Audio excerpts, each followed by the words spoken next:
Brilliant. So, welcome everyone to the Coaching Corner podcast and YouTube channel. I am so excited to be here, and this is a place for anyone who's thinking about coaching, who's already coaching, to get into a space where we have like real life conversations with real life people who have been there, done that, still experiencing all of these things and working through all these things, just to help anyone who's in this space as well. So today I have got Kelly Watts here. So Kelly is a marketing strategist, and Kelly is the most amazing person to know. So I would recommend that you get in contact with Kelly afterwards, and we'll share the links afterwards. But yeah, Kelly, how would you introduce yourself? Like, what is it you do? Tell us more about yourself.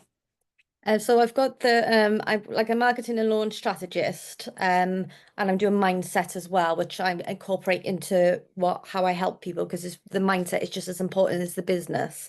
But it is more I do done for you LinkedIn profile writing and training, and show you how to do lead generation and just to get business, predominantly through LinkedIn because that's what that platform is there for. And as an audience of coaches, consultants, you should all be there because people are on there who want to do business and who want to buy. So predominantly, unless it's like very unique niches, your ideal client predominantly will be on LinkedIn as well. So tell us a bit about that in terms of like business and mindset, because it's often like a phrase that I hear everyone say. As a psychologist, I'm like, I'm so glad people are talking about mindset. However, where has that shown up for you in terms of like, what was your epiphany to realize that mindset is as important as having all the business skills and everything? So when I first started, like everyone, you get really excited. It's a new project. You're like, oh, I can see a different way of life, and this is how it's going to change for me. I don't have to be burnt out. I don't have to be I can like earn limitless money, and the time freedom, money freedom is everyone's dream.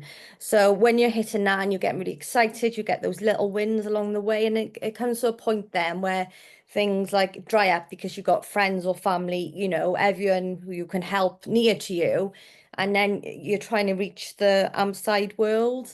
And like when you work for someone else, no matter how much passionate you are about the job, you're still working for someone else. When you're working for yourself, it's now personal. And I did do lots of mindset stuff at the beginning, but I didn't really understand how I just did it because I had to do it. Like I was doing journaling and gratefulness and stuff like that. But it hadn't, I was doing it as like you go to school, you do the work, but it hasn't clicked. So I wasn't doing it properly.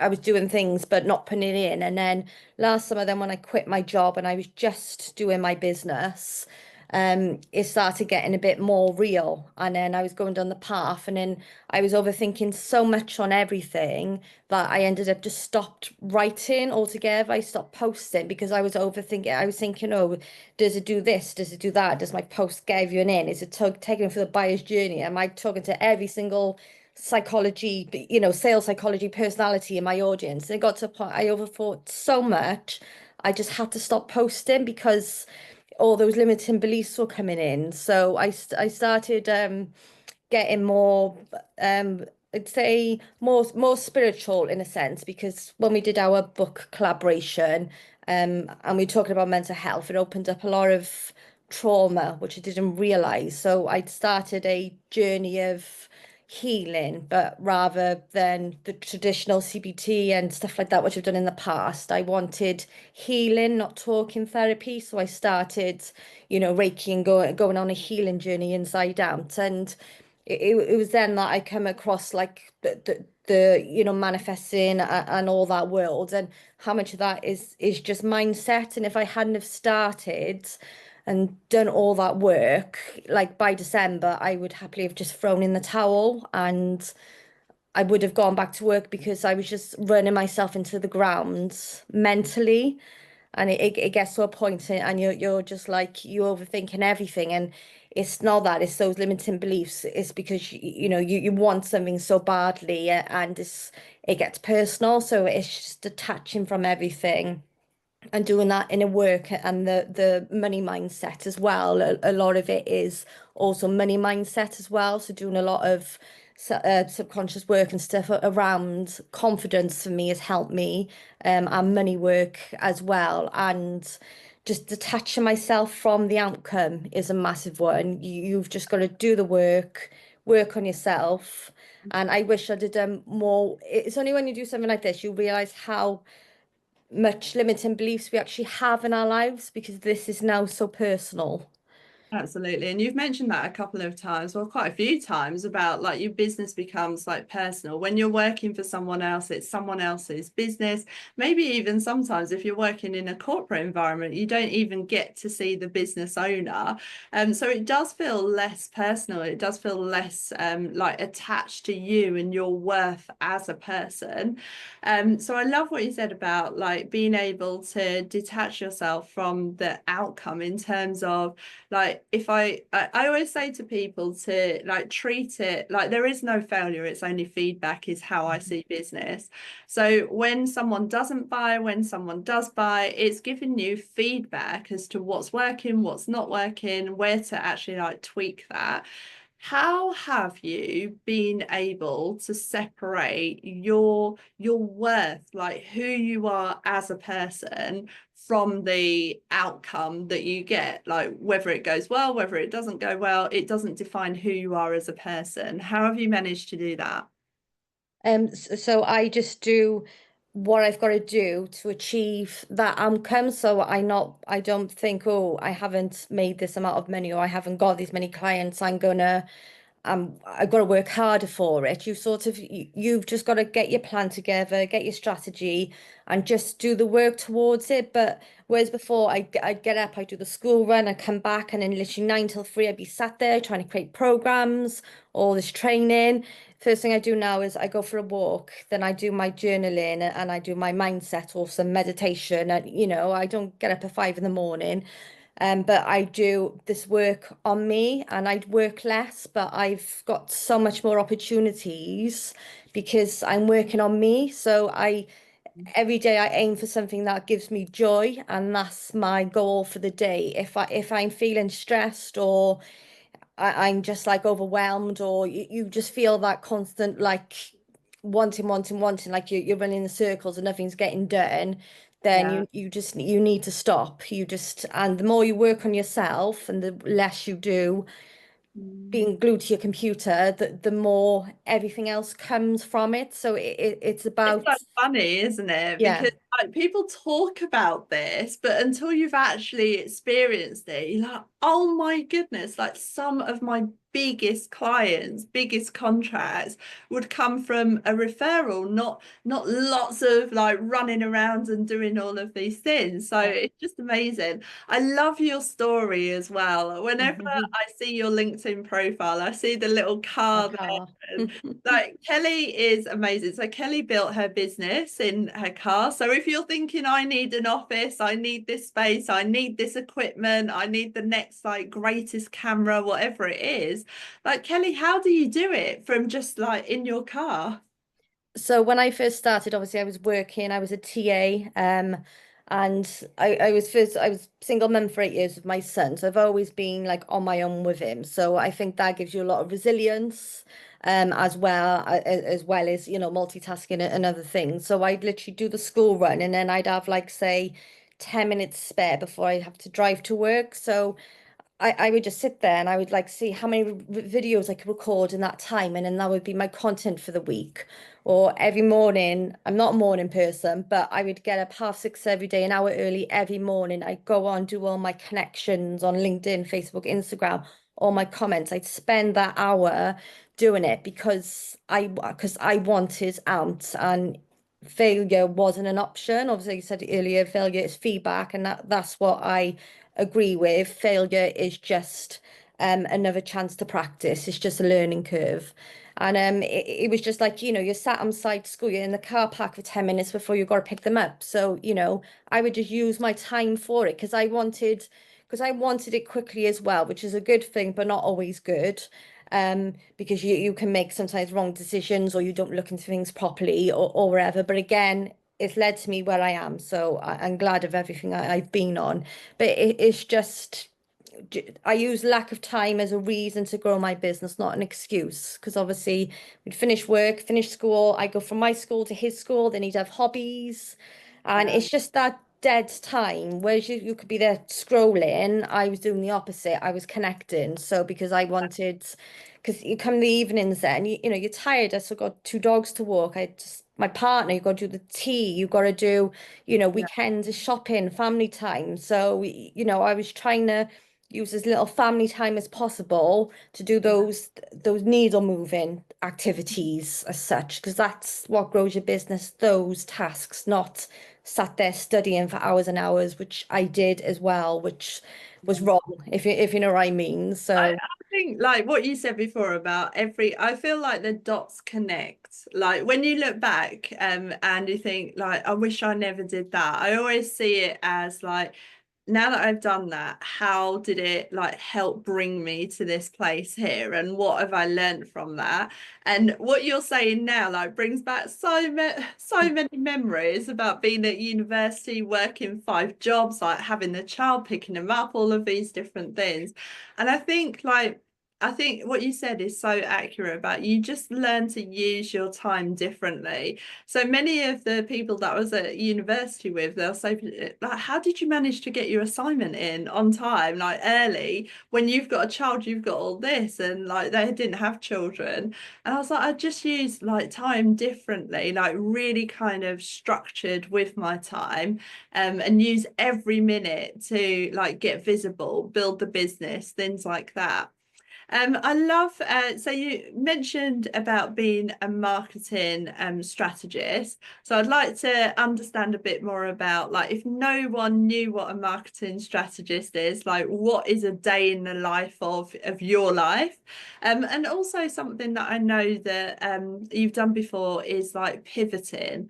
So mhm. how do you know when it's time to pivot? How do you know like what is aligned, what isn't aligned to you? So if you're happy to talk about that. Yeah. So a bit of context, when I started my business, I had no business background at all. So I've had to learn all the knowledge, all the skills. I didn't have that background in it, so I've had to learn everything. So like in a nutshell, to simplify it, marketing is communication. So it's how are you communicating what you do and getting yourself out there in different sources, basically. So your social media, podcasts, other bits like that. So marketing is just communication. So obviously it's really important with marketing as well. And these days you need to do market research. So, you know, 5 years ago when people these days were earning six-figure months, you know, when they first started, the market was a lot smaller.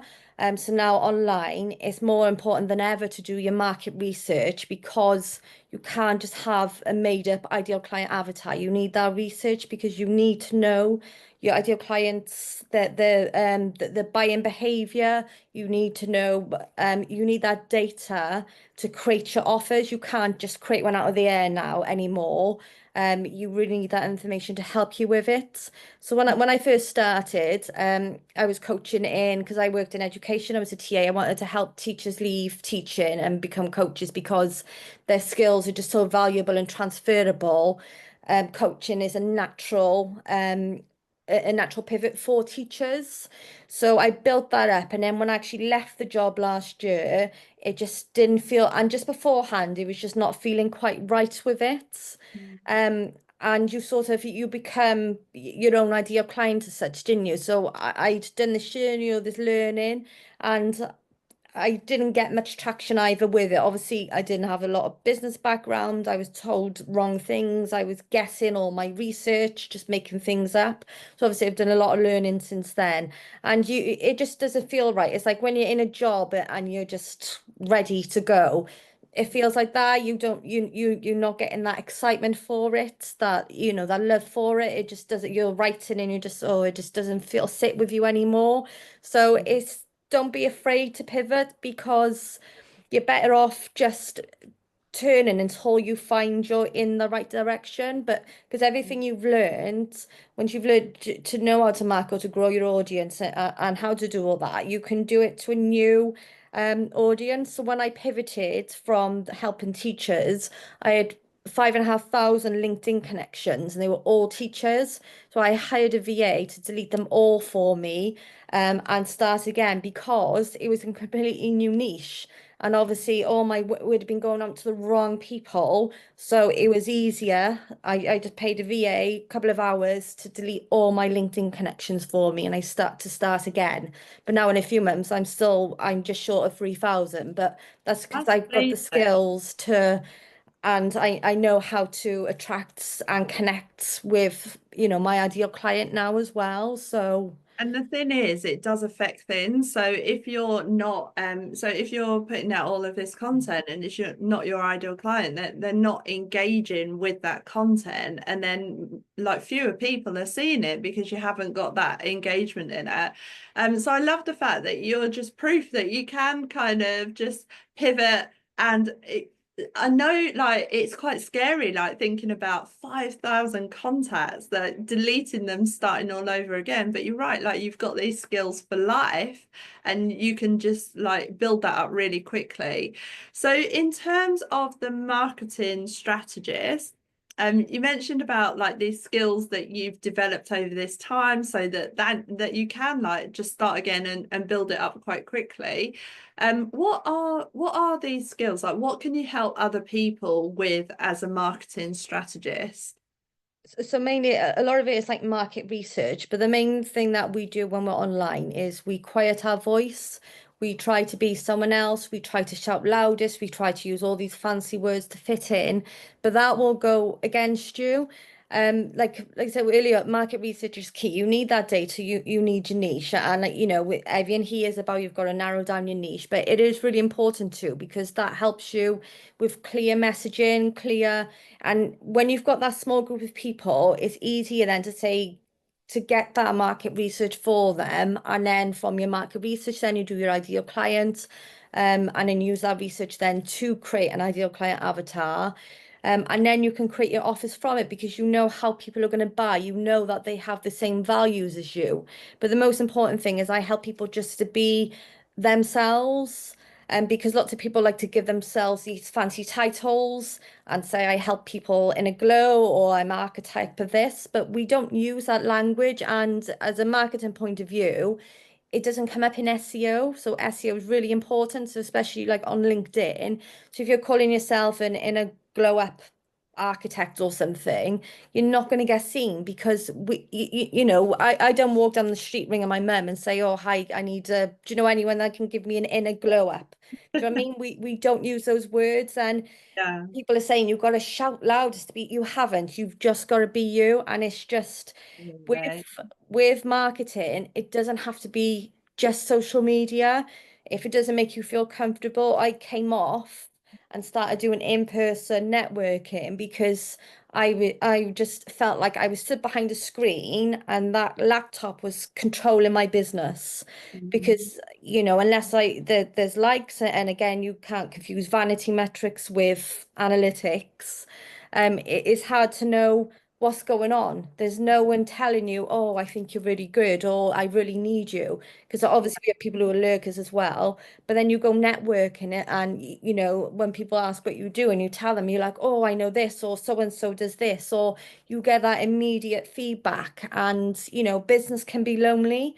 And Mhm. it's just nice connecting with people because not everyone, again, on social media, you need to know how to market, you need to know how to write that content with that hook, you need to be able to draw them in, write those stories. And since I've been networking as well, and I know a lot of people like the lady who I've healing with, Jill, like she does Reiki and all that, but she doesn't know how to do social media, and she's a nurse. She doesn't want to be stuck on Instagram, but to grow, she needs to do that. So she's focusing on networking. So it's all about your personality, where is best for you to market. You don't just have to go online. Yeah, definitely. And I love that, like watching your journey and seeing that shift of like being online and like what you're doing in terms of the like teaching, moving them to coaching, and then seeing you transition to the in-person networking and how your business has just taken off since that. Can you tell us a bit more about like the opportunities that you are allowed to talk about? Because I know you'll have some Yes. that are confidential. But in terms of like what opportunities have come to you when you have like stepped into who you really are rather than trying to imitate someone else, rather than trying to shout really loud if you don't want to shout really loud. So what opportunities have come to you since everything has felt really aligned?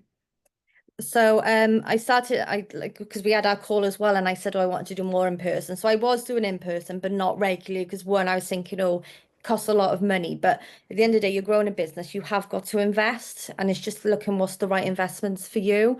So since I started networking, it's just you get that you build that relationship with people quicker in real life than you do on the screen as well.